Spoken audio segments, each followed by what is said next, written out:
Have you ever just stopped to think about the incredible system that's running in the background, controlling your every single move? From the tiniest, most delicate touch to a huge, powerful leap, there's this unseen orchestra conducting the whole show. Well, today we're going to pull back that curtain and find out exactly how it all works. All right, so to really get to the heart of this, let's start with a really simple scenario, one that honestly reveals a pretty fascinating puzzle about our own bodies. I mean, really think about that for a second. You've got the exact same group of muscles in your arm and your hand, and they can do something that requires incredible precision, but also something that needs just raw, brute force.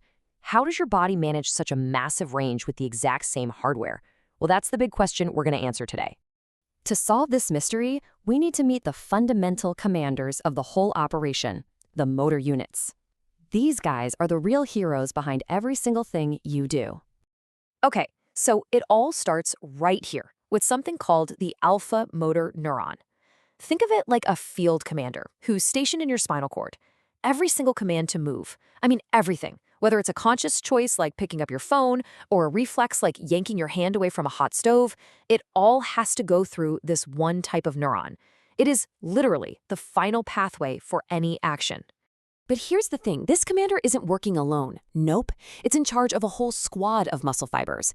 And this entire team, the one alpha motor neuron and all the muscle fibers it's connected to, is what we call a motor unit. And this is the key. When that one neuron fires its signal, every single muscle fiber in its unit contracts all at once, in perfect unison. They're a team, through and through. But not all motor units are the same size. For muscles that need incredible precision, like the tiny muscles that move your eyes around, one neuron might only control, say, a handful of muscle fibers. It's like an artist's finest, most detailed brush. But then you look at a big muscle, like in your thigh, that's used for powerful movements. Well, there, one single neuron can command thousands of fibers at once. That's more like a giant paint roller, right? So we've got different sizes of teams, but it gets even more specialized than that. It turns out the body actually has different types of teams, and each one is perfectly suited for a very specific kind of job.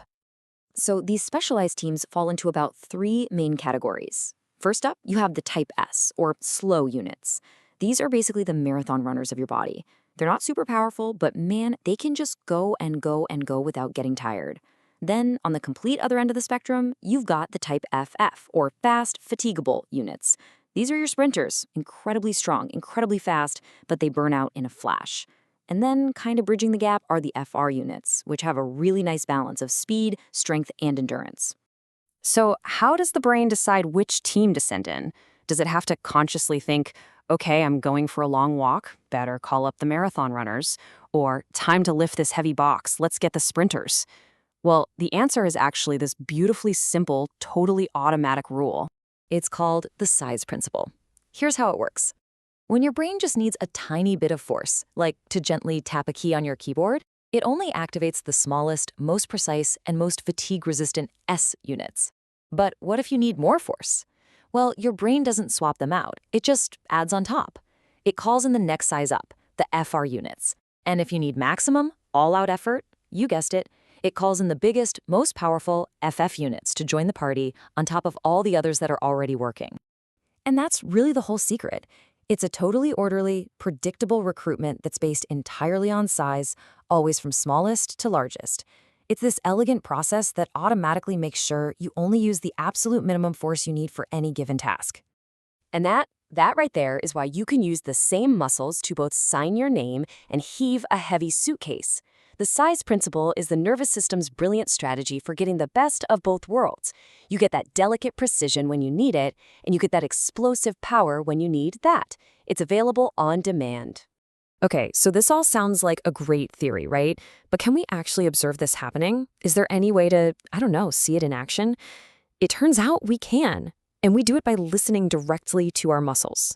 We can actually listen in on this hidden orchestra using a technique called electromyography, or EMG.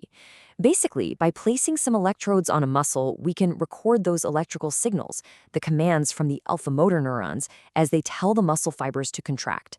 It's almost like having a tiny microphone that can hear the electrical chatter inside your muscle. EMG is incredibly useful in medicine. Doctors use it to check how fast nerves are working, to find muscle damage, or even to see if muscle fibers have been disconnected from their nerve. But for what we're talking about today, the coolest thing it does is let us watch the size principle happen in real time. And this is the proof. When someone makes a really gentle muscle contraction, an EMG picks up just a small amount of electrical activity. But as they contract harder and harder and harder, the EMG records this growing crescendo of electrical chatter. Each new spike of activity is another motor unit, a larger and more powerful one, being recruited to join the effort. It's the size principle, playing out as a symphony of electrical signals that we can see and measure. So, the next time you pick something up, anything at all, remember that unseen orchestra working away inside you. This elegant, super efficient system is constantly working, recruiting just the right teams for the job, from the smallest whisper of a movement to the most powerful shout. It really makes you wonder, doesn't it? What other invisible symphonies are playing out inside you right at this very moment?